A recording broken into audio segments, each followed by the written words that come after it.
할렐루야. 오늘도 말씀 안에서 주님과 함께 동행하는 하루 되시길 간절히 소망합니다. 우리에게 주시는 오늘의 말씀은 시편 56편 1절부터 13절까지의 말씀입니다. 시편 56편 1절부터 13절 여러분과 제가 한 목소리로 함께 읽겠습니다. 표제가 있습니다. 표제부터 함께 읽죠. 다윗의 믹담시 인도자를 따라 요낫 엘렘 르호김에 맞춘 노래. 다윗이 가드에서 블레셋인에게 잡힌 때에 하나님이여 내게 은혜를 베푸소서. 사람이 나를 삼키려고 종일 치며 압제하나이다. 내 원수가 종일 나를 삼키려 하며 나를 교만하게 치는 자들이 많사오니 내가 두려워하는 날에는 내가 주를 의지하리이다. 내가 하나님을 의지하고 그 말씀을 찬송하올지라. 내가 하나님을 의지하였은즉 두려워하지 아니하리니 혈육을 가진 사람이 내게 어찌하리이까. 그들이 종일 내 말을 곡해하며 나를 치는 그들의 모든 생각은 사악이라. 그들이 내 생명을 엿보았던 것과 같이 또 모여 숨어 내 발자취를 지켜보나이다. 그들이 악을 행하고야 안전하오리이까. 하나님이여 분노하사 뭇 백성을 낮추소서. 나의 유리함을 주께서 계수하셨사오니 나의 눈물을 주의 병에 담으소서. 이것이 주의 책에 기록되지 아니하였나이까. 내가 아뢰는 날에 내 원수들이 물러가리니 이것으로 하나님이 내 편이심을 내가 아나이다. 내가 하나님을 의지하여 그의 말씀을 찬송하며 여호와를 의지하여 그의 말씀을 찬송하리이다. 내가 하나님을 의지하였은즉 두려워하지 아니하리니 사람이 내게 어찌하리이까. 하나님이여 내가 주께 서원함이 있사온즉 내가 감사제를 주께 드리리니 주께서 내게 생명을 사망에서 건지셨음이라. 주께서 나로 하나님 앞 생명의 빛에 다니게 하시려고 실족하지 아니하게 하지 아니하셨나이까. 아멘. 우리에게 주시는 말씀입니다. 어제 시편 55편 뒷부분 16절부터 23절까지의 말씀 우리가 함께 나누었습니다. 말씀을 좀 정리를 해보면 인생을 살다 보면 우리가 참 맞닥뜨리게 되는 여러 다양한 어려운 상황들 또 고난들이 있고 그런 모든 고난들 중에 힘겹지 않은 고난은 없겠지만 그 중에서도 가장 우리의 마음을 쓰리고 아프게 하는 고난이라면 가장 가까운 이로부터 받는 고난 또 믿었던 사람의 배신으로 인한 아픔 또 고통이 가장 큰 고난 혹은 더 쓰리고 고통스러운 것이 아닐까 싶습니다. 시편 55편은 그런 고통 중에 있는 다윗이 처음에는 그런 고난을 일으킨 이가 다름 아닌 그 믿었던 자신의 친구였다라는 사실로 인해서 그렇게 믿었던 친구가 지금 도리어 원수가 되어서 자신을 너무 고통스럽게 한다라는 그런 사실로 인해서 이제 탄식을 하다가 불현듯 눈을 들어서 하나님을 바라보게 되죠. 그리고는 이제 더 이상 고통스러운 탄식만이 아니라 탄식을 들으시는 하나님을 의지하게 됩니다. 누구에게나 고난은 인생에 없었으면 내 인생에 고난은 좀 없었으면 하는 그런 것이지만 그러나 또 세상에 고난 없는 인생은 없고 또 많은 고난을 겪을 수밖에 없는데 그런 고난 중에서도 가장 쓰린 고난은 신뢰가 깨어지는 고난, 신뢰를 깨뜨린 이가 원수가 되어서 주는 고난이 아닌가 싶어요. 이제 그럴 때마다 우리가 기억해야 할 것이 무엇인지 어제 말씀을 통해서 우리가 함께 나누었었죠. 고난이라는 것은 지금뿐만 아니라 앞선 날들에도 또 그 앞선 날들에도 있었고 그 지난 날들에서 마다 또 고난에서마다 날 구원하신 분이 계셨으니 곧 하나님 그분이셨다는 것. 과거에 나를 구원하셨던 하나님은 능히 오늘도 나를 구원하실 수 있는 신실하신 하나님이라는 것 우리가 기억해야 함을 어제 함께 말씀으로 나누었습니다. 또한 우리 중에 가장 가까운 친구 혹은 믿었던 사람으로 인해 고난 중에 있는 분이 계시다면 어제의 말씀의 다윗과 같은 그 마음을 우리가 기억해야 할 텐데요. 어제 말씀 22절에 참으로 우리를 위로하며 힘을 주는 말씀이 있었죠. 내 짐을 여호와께 맡기라. 그가 너를 붙드시고 의인의 요동함을 영원히 허락하지 아니하시리로다. 그 말씀, 다윗이 했던 고백을 기억하면서 고난의 상황과 고난을 주는 사람, 그리고 내 마음의 토로까지 온전히 주님께 맡김으로 요동치 않는 우리 모두가 되어야 할 것이다. 우리가 어제 함께 말씀 나눴습니다. 오늘은 시편 56편 말씀 그리고 함께 나누려고 하는데 표제를 좀 다시 한번 읽어보시면서 우리가 나눔을 하기를 원해요.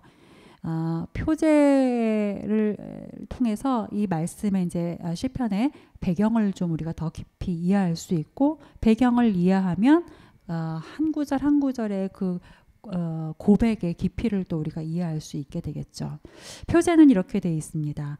다윗의 믹담시, 인도자를 따라 요나델렘 르호김에 맞춘 노래, 다윗이 가드에서 블레셋인에게 잡힌 때에 라는 표제가 붙어 있죠. 그리고 표제, 특별히 뒷부분에, 표제의 뒷부분에 있는 것을 통해서 알 수 있는 바와 같이 오늘의 시편은 다윗이 블레셋 지역의 가드 왕 아기스에게로 도망하였던 때를 배경으로 하고 있습니다.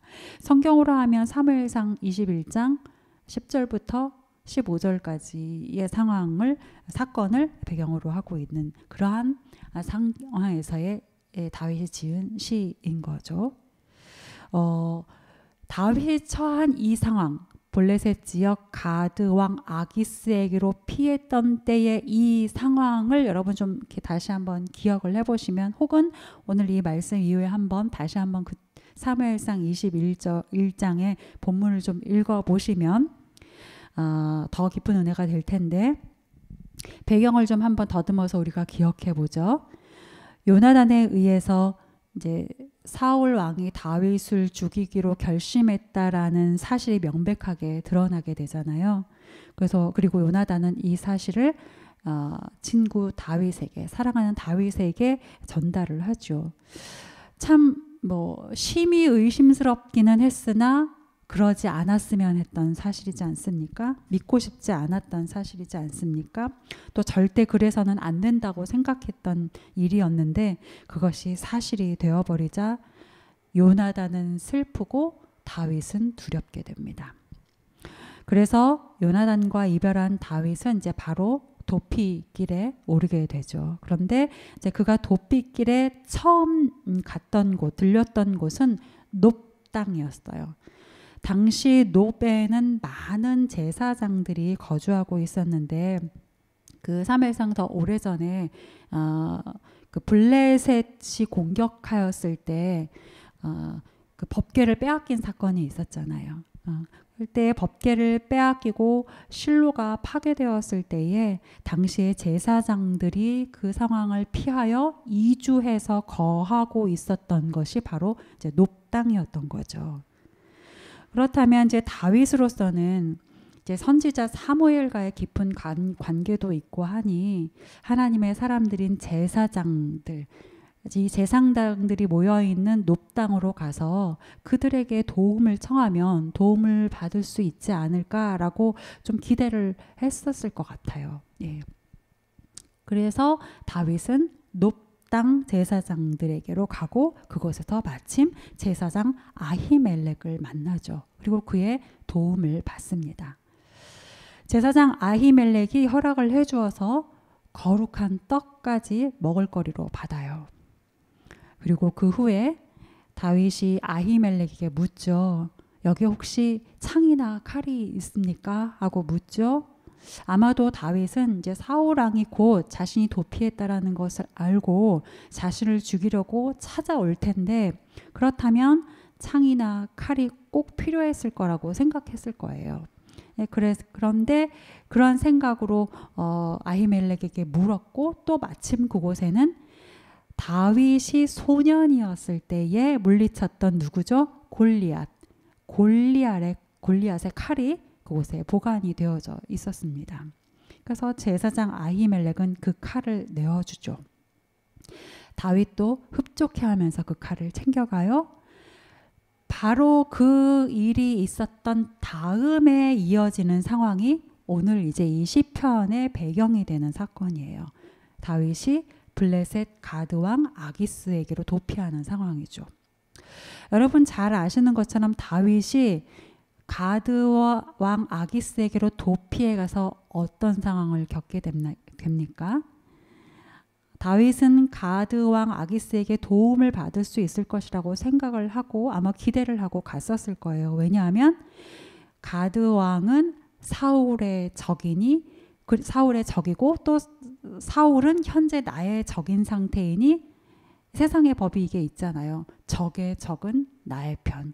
그러니까 아기스가 나의 도움이 될 수 있지 않을까 기대를 하게 된 거죠. 도움받기를 기대하고 갔었어요. 그런데 어떻게 됐죠? 도움은커녕 지금보다 더한 죽음의 위기를 맞닥뜨리게 됩니다. 그러니까 살기 위해서 어떻게까지 했나요? 미친 채까지 했어요. 내가 미친 사람의 신용을 해야 했던 거죠. 오늘 우리가 읽은 시편과 같은 고백이 이런 처절한 고백이 나올 수밖에 없었겠구나 싶은 그러한 아주 위급한 상황을 다윗이 그곳에서 맞닥뜨리게 되죠. 자, 그런데 다윗이 이렇게 극심한 두려움과 고통의 상황에 이르게 되는 이 일련의 이런 과정들, 사울로부터 피해서 놉제사장을 거쳐서 가드왕 아기스에게로 도피했다가 그곳에서 미친 채 하면서 위기를 모면하고자 하는 이 모든 일련의 고통의 상황들을 보면서 개인적으로 제 마음 안에는 조금 아쉬운 마음이 있어요. 무엇인가 하니 그렇게 하나님을 의지하고 하나님을 신뢰함으로 골리앗까지 물리쳤던 다윗이었는데 왜 다윗이 이번에는 하나님께 묻지 않았을까? 사무엘상 21장을 보시면 하나님에 대한 다윗의 마음이 없거든요. 언급도 없고요. 왜 하나님께 다윗이 기도하지 않고 자기 생각대로 결정했을까 하는 그런 아쉬운 마음이 들어요. 배경으로 설명드렸던 사무엘상 그 21장을 보면 하나님을 향한 다윗의 마음이 사실 거의 보이지가 않습니다. 노베에서 제사장을 만나는 일련의 상황들, 그리고 그 후에 가드로 가기로 결정하고 그곳에서 대처하는 모든 상황들 속에서 하나님이라는 단어도 없거니와 하나님을 향한 다윗의 마음도 잘 보이지 않습니다. 그런데 굉장히 아이러니한 것은 반면에 어디에도 하나님이라는 단어는 없지만 다윗을 향한 하나님의 마음은 곳곳에 스며 있는 것을 우리가 발견할 수 있어요. 여러분 기억해 보세요. 21장 사무엘상. 자, 다윗이 혼자 급하게 놉을 방문한 것을 보고 아히멜렉이 사실 처음엔 되게 의아하게 생각해요. 예. 왜 혼자 이렇게 급하게 왔을까 이 밤에? 이 때문에 굉장히 의아하거든요. 묻기도 하거든요. 그런데 다윗이 하는 그런 서투른 변명을 듣고서도 아히멜렉이 납득을 해요. 그걸 믿어요. 그리고 제사장밖에 먹을 수 없는 것이 진설병이지 않습니까? 거룩한 떡. 그런데 이때는 아히멜렉이 다윗에게 그 거룩한 떡을 내어줘요. 다윗뿐만 아니라 다윗의 일행을 위해서까지도 거룩한 떡을 챙겨주어요. 그리고 도피하는 다윗에게 이제 꼭 필요한 무기가 마침 그곳에 예비되어져 있어요. 그런데 그때 다윗이 칼이나 창이 있습니까? 물으면서 칼이나 창을 구할 때 아히멜렉이 했던 그 말을 우리가 좀 더 주의 깊게 보시면 사무엘상 21장 9절 말씀이에요. 21장 9절 말씀을 좀 주의 깊게 한번 보시면 이런 말씀이 있어요. 제사장이 이르되 내가 엘라 골짜기에서 죽인 블레셋 사람 골리앗의 칼이 보자기에 쌓여 에봇 뒤에 있으니 내가 그것을 가지려거든 가지라. 여기는 그것밖에 다른 것이 없느니라 하는지라 다윗이 이르되 그 같은 것이 또 없나니 내게 주소서 하더라. 그러니까 이거예요. 아히멜렉이 다윗에게 한 말은 네가 찾는 칼이 에봇 뒤에 있다. 그런데 그 칼은 네가 엘라 골짜기에서 죽인 블레셋 사람 골리앗의 칼이다. 이 말이죠. 여러분, 에봇은 하나님의 사람이 하나님 앞에 나아갈 때 입는 옷이에요. 하나님의 임재를 상징하죠. 하나님과의 만남을 상징하죠. 그리고 골리앗은, 여러분, 골리앗을 다윗이 자신의 힘으로, 자신의 능력으로 이겼나요? 혹시 사람들은 그렇게 생각할 수 있을지 모르겠습니다. 그러나 적어도 다윗만큼은 골리앗은 내가 이긴 게 아니라는 걸 알죠. 결코 자기의 힘으로, 다윗의 힘으로 골리앗을 죽인 게 아니라 골리앗은 하나님께서 이기게 하신 것이다 라는 것을 누구보다도 다윗은 압니다. 자, 그렇다면 아히멜렉이 한 이 말, 에봇이 칼 앞에 있다. 다시, 칼은 에봇 뒤에 있다. 이 칼은 네가 엘라 골짜기에서 죽인 블레셋 사람의 칼이다 라고 하는 이 아히멜렉의 말에는 다분히 하나님의 음성이 담겨져 있어요. 잘 생각해 보십시오. 하나하나 보십시오. 하나님의 음성이 스며져 있어요. 보이지 않으십니까? 골리앗보다 더 큰 내가 네 앞에 있어. 그때 너와 함께하며 너를 이기게 했던 내가 함께 있어. 세상의 칼, 세상의 창보다 나를 먼저 보렴. 에봇이 골리앗의 칼 앞에 있었잖아요. 세상의 칼과 창보다 그 앞에 있는 나를 보렴. 하나님이 이렇게 말씀하고 계시는 것처럼 보이고 들리지 않으십니까? 하나님이 계속해서 다윗에게 내가 너와 함께 있어. 내 앞에서 내가 준비해 줄 거야. 너의 앞에서 내가 준비해 줄 거야. 계속 말씀하고 계시는 겁니다. 그런데 다윗은 보지 못하고 듣지 못하죠. 여러분, 우리가 기도하지 않으면 하나님이 아무리 함께 해주셔도 보지 못하고요. 아무리 말씀을 하셔도 듣지 못할 때가 참 많습니다. 기도하지 못하면 밀려오는 두려움을 우리가 감당을 할 수가 없어요. 밀려오는 두려움에 우리가 사로잡히게 됩니다. 그래서 옛 모습으로 다시 돌아가게 마련이죠. 다윗이 가드왕 아기스에게로 갈 때 사무엘상 21장 10절에 이렇게 표현하였어요. 다윗이 사울을 두려워하여 일어나 도망하였다라고요. 그리고 가드에서도 다윗이 자신의 신분이 발각되고 들통났을 때 또 이렇게 표현하고 있어요. 사무엘상 21장 12절에 가드왕 아기스를 심히 두려워하여 미친 채를 하고 침을 수염에 흘린 것으로요. 기도하지 않으면 결국 그 두려움을 우리가 감당할 수가 없는 것이죠. 여러분, 다윗이 이 일이 있은 후에 그러했던 자신의 모습을 떠올리면서 어땠을까요? 너무 비참하지 않았을까요? 너무 두려운 나머지 모든 것을 놓아버리는 그런 행동을 해버렸지만 그러고 난 뒤에 자신의 모습을 보니 얼마나 비참하고 얼마나 수치스러웠을까요? 이렇게까지 했었나? 내가 이렇게까지 하고서 살았어야 했었나 하는 그 수치스러움이 얼마나 깊게 들었겠습니까? 아마 피눈물이 났을 것 같아요. 그렇기 때문에 오늘 본문의 고백들처럼 특별히 8절, 나의 유리함을 주께서 계수하셨사오니 나의 눈물을 주의 병에 담으소서. 내가 갈 곳이 없어서 유리방황하는 상황이 오니 주님 헤아려 주시고 내가 흘린 눈물을 주의 병에 담아 주십시오 라고 고백할 수밖에 없는 것이죠. 여러분, 오늘 시편을 찬찬히 읽어보면, 또 읽다 보면 그럼에도 불구하고 우리의 기도를 들어주시는 하나님이셔서 정말 감사하다라는 생각이 절로 듭니다. 절로 찬양하게 돼요. 기도하지 않고 내가 옳다고 생각하는 선택을 했는데 그럼에도 불구하고 다시 하나님 품 앞에 나아가 눈물로 통회하며 기도하니 어느 순간 내 안에 오셔서 우리의 기도를 들으시는 하나님, 그 하나님이 계셔서 너무 감사하다. 그 하나님을 찬양하지 않을 수가 없다. 절로 고백하게 됩니다. 이렇게 피눈물 나는 간구를 할 수밖에 없는 다윗의 상황.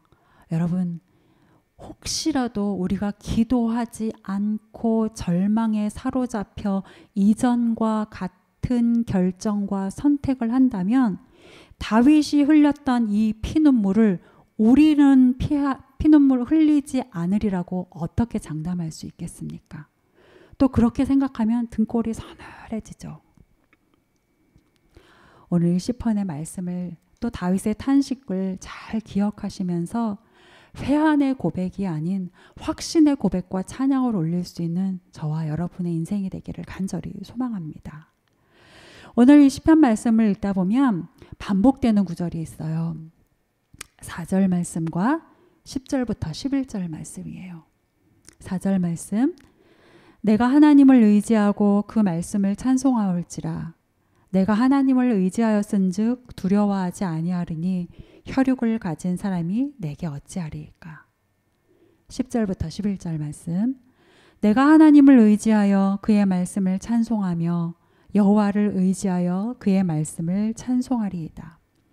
내가 하나님을 의지하였은즉 두려워하지 아니하리니 사람이 내게 어찌하리이까. 여러분, 요 부분만 똑 떼어서 읽으면 마치 승리에 도취된 고백 같아 보이죠. 그렇게 들릴 수도 있겠죠. 그런데 여러분, 그렇지 않습니다. 우리가 지금껏 다윗이 어떤 배경에서 이 고백을 하고 있는지를 함께 나눴잖아요.